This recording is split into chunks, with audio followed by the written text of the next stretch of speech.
السلام عليكم ورحمة الله وبركاته. ازيكم عاملين ايه؟ يا رب تكونوا تمام. هعرفكم ازاي انا بعمل الملخص، ولو انتم من محبين ملخصات الافلام وعاوزين تفتحوا قناة ملخصات افلام، فاكيد انتوا دخلتوا الفيديو عشان تعرفوا اللي انا بقوله ده اكيد يعني. المهم هندخل في الموضوع كده على طول. انتي بعد ما ظبطتي خلاص نشأت القناة، نشأت الحساب وظبطتيه القناة من الصور المصغرة وصورة القناة وكل حاجة. بعد كده بتجيبي بقى الفيلم او الملخص اللي انتي هتشتغلي عليه، تمام. بتسمعيه وبتعرفي الاحداث بتاعته بتدور عن ايه، وايه اللي انتي يعني لازم تسمعيه الاول عشان تعرفي تاخدي الاجزاء من المشاهد، يعني تعرفي تاخدي انتي هتاخدي ايه، تمام. بعد كده انتي لازم تكتبي الحوار. لو انت من محبين يعني الكتابة، فانت لازم تكتبي الملخص، تعملي السيناريو كده حوار لطيف كده ظريف بالطريقة بتاعتك. ولو انت مش من محبين الكتابة زي كده، فانت هتسمعوا الفيلم مرة واتنين لما تفهمي الفيلم ده بيتكلم عن ايه او المسلسل، عشان تقدري تعلقي على المقطع، يعني التعليق بتاعك يبقى كويس والملخص بتاعك يبقى كويس. ومش من اول ملخص او تاني ملخص انت ممكن تكوني يعني شاطرة أو كده. يعني أنا عن تجربتي، أنا يعني الملخصات بتاعتي الأولى غير التانية، يعني في طريقة تعليقي أو طريقة الملخص بتاع الكلام بتاعي. فأنتي في مرة الواحد بيتعود وبيعرف وبيفهم الدنيا فيها إيه. تاني حاجة، بعد انتي ما خلاص سمعتي الفيلم او المسلسل اللي انت هتشتغل عليه وكتبت السيناريو والحوار بتاعك، او انتي لو مش عاوزة تكتبي وهتقولي كده، تمام، مفيش مشكلة.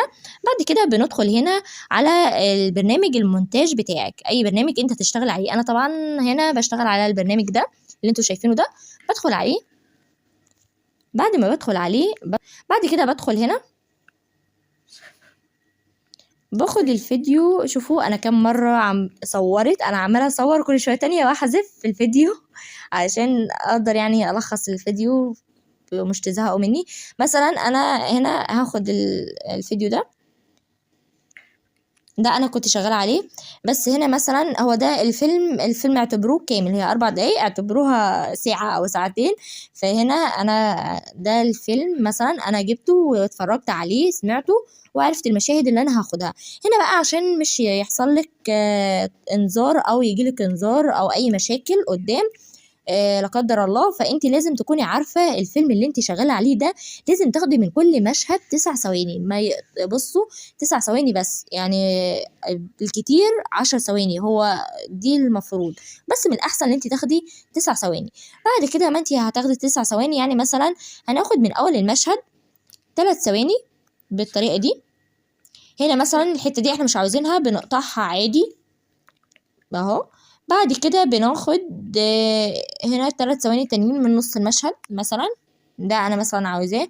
هنا مثلا هاخد الحتة دي انا همسحها، اكمل بقى 9 ثواني، اضيف 3 ثواني تانيين 9 ثواني، واكمل بالطريقه دي على كل مشهد. وحاجه هنا حابه اقولها لكم وتاخدوا بالكم منها، لو المشهد صغير اصلا، يعني في مشاهد بتبقى 4 دقايق 5 دقايق، في 10 قصدي دقيقتين كده، تمام، انت هتاخد ال9 ثواني. لو المشهد صغير مدة مثلا 30 ثانية، فانت تاخدي منه الأحسن ليكي، يعني 5 ثواني، يعني من 30 ثانية دي تاخدوا 5 ثواني، عشان مش تاخدوا يعني تقولوا مشهد صغير فاحنا مسموح لنا 9 ثواني فاحنا ناخدهم كاملين. لا، خدوا 5 ثواني الأحسن عشان مش يجيلكم حق طبعا ونشر، عشان المشهد أصلا نفسه صغير، تمام. في حاجة تانية، لو انتوا بقى في قصدي شركات إنتاج بتسمح بال9 ثواني، اللي هو ما يكونش واخد أكتر من 10 ثواني في المشهد، فمن الأحسن إن احنا بناخد 9 ثواني، مش لنا دعوة بالعشرة دي. رقم 10 ده نشيله خالص، خلينا في ال9. تاني حاجة، في قنوات شركات إنتاج بتسمح بأكتر من 10 ثواني، ممكن تاخد 15 ثانية 20 ثانية. في قنوات إنتاج ما بتسمحش أصلا بثانية واحدة، ما بتسمحش بيها. فانت من الافضل ليكي اللي انت تشتغلي على ال9 ثواني من كل مشهد، لان انت في الاول ومش عارفه ده تبع شركه انتاج ايه، او انت لسه في البدايه ومش مكتشفه الحاجات دي ولسه ما خدتيش عليها، تمام. انا كده خلاص خدت المشاهد من كل مشهد 9 ثواني. بعد كده بدوس حفظ، ماشي، اعتبر نفسي اللي انا دوست حفظ عشان بس ايه الوقت، تمام. انا دلوقتي مثلا ضفت حفظ وحفظته وكتبت الحوار، او انا سمعت الملخص وهعلق هقول الملخص هلخصه من غير كتابة، تمام، زي ما انت عاوزة، حسب الطريقة اللي انت عاوزاها وبتحبيها. عفوا.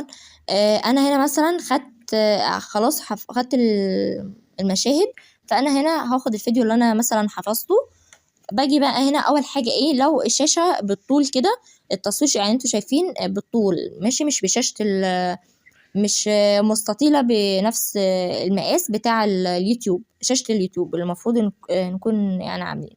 فهنا في اي برنامج مونتاج هنا هتدخلوا على الخلفيه، او هتلاقوها مكتوب خلفيه زي هنا كده، او مقاسات، بندخل عليها هتلاقوا هنا جميع مقاسات المواقع التواصل الاجتماعي اللي المفروض تعملوها. يعني هنا اهو اليوتيوب، هنا الفيس، التيك توك، احنا طبعا تبع اليوتيوب فنختار اليوتيوب. شوفوا الشاشة هنا اتغيرت خالص. بعد كده هنا بقى ممكن تعملي الزوم بايديكي، بصوا زوم كده بايديكي، تكبري الشاشة اهي. وفي كلمة وطبعا ممكن تقصوا الشاشة، يعني هنا اهي قص، تمام. ثانية، يعني هو في قص، يعني المهم ممكن تقصوها او تكبروها كده في بايديكوا. ده في اي برنامج مونتاج على ما اظن يعني. بعد كده تاني خطوه، بعد انت ما ظبطت الشاشه لازم تظبطها الاول، لان بعد كده هتتعبي اكتر، فانا هقول لك هتتعبي ليه اكتر لو انت مش عملتي كده. وتاني حاجه بقى تكتمي الصوت. انا مش عارفه انت ليه مستقصدوني يعني. تكتمي الصوت كده، تمام. تاني حاجة المدة بقى، يعني أنا مثلا أنا خدت وجمعت 3 ثواني 3 دقايق قصدي أو 4 دقايق، فأنا إزاي هقول الملخص عليهم؟ مش هيكفوا. فأنا هنا في تكبير المدة، بتطولي المدة. بصي بتطولي المدة، بترجعي كده لورا أهي، اللي هي المدة بتدخلي عليها. وهنا هتلاقي في أي برنامج برضو مونتاج بتدخلي. بصي المدة بقى 13، بصوا 13 أهي. لو عايزين تصغروها كمان اهي 8، عايزين تكبروا اكتر بقت 20، تمام. زي ما انتوا عاوزين. فاحنا مثلا نخليها 8 دقايق، تمام. بعد كده اهي السرعة هتلاقوها مكتوبة في اي برنامج، السرعة اهي، السرعة وكتم الصوت وتظبيط الشاشة، تمام. دي اول حاجات لازم تعملوها. بعد كده انت بقى بتدخلي بقى على التسجيل بأي برنامج طبعا فيه تسجيل. هتدخلي على التسجيل وتسجلي بقى، تسجلي الملخص بتاعك اللي انت كاتباه او اللي انت هتقوليه من غير كتابة، تمام. بعد انت ما خلصتي، مثلا انا قلت المشهد ده، انا قلت الملخص بتاعه، ملخص المشهد ده، فالمشهد ده مثلا هو اخره هنا، تمام. ده مثلا اخره هنا، فالمدة بتاعة الملخص اللي أنا قلته يعني مش مكفية، عاوزة مدة أطول. فأنا أعمل إيه يعني؟ أنا كده الكلام اللي أنا قلته دخل على المشهد التاني. ما تقلقيش، بصي في هنا هتدوسي كده على المقطع، أول حاجة تقصيه زي ما أنا قصيته. بصوا أعيدها تاني، بصوا هنا تقسيم أهي، يعني تحتي خالص، أو هتلاقوها تقسيم أو قص، بس تقسيم هتلاقوها في أكتر البرامج. هتدوسوا عليها ماشي بقى أهي، هتدوسوا عليها اهي بالطريقه دي. هتلاقوها بقى تقدروا بقى تنسخوا الحاجه دي، اتنسخت بقى المشهد اتعاد تاني. تقدروا بقى تنسخوها مره واتنين وعشرة. في حاجه تانية لو انا مش عاوزه انسخها، ممكن تجميد، كلمه تجميد دي ده هي شايفينها بدوس عليها بتديني صوره. دي تجميد، ده بيبقى مشهد كده، لقطه كده، صوره عباره عن صوره واقفه. لكن النسخ بيبقى المشهد هو بس فيديو، تمام. خلاص بقى انتي قلتي التعليق بتاعك، خلصتيه الملخص وظبطتي الدنيا، بتدوسي بقى حفظ وربنا يوفقك ويوفق الجميع. ممكن بقى في برامج تعديل صوتي، ممكن تلاقي برنامج مونتاج عليه التعليق الصوتي كويس، قصدي الصوت، يعني تعزيز الصوت وكده، محسن الصوت زي ما انتي حابة بقى والحاجات دي، تمام.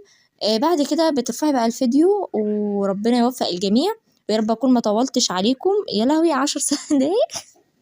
وبعد كده بس من الأحسن، لو أنا يعني النصيحة اللي أنا عايزة أقولها لكم، لو انتوا شغالين عاوزين تفتحوا قناة وكده ملخصات أفلام، فمن الأحسن اللي يكون معاكي التيم بتاعك، الفريق بتاعك عبارة عن شخصين 3 4. ده الأحسن ليكي، هيوفر ليكي وقت.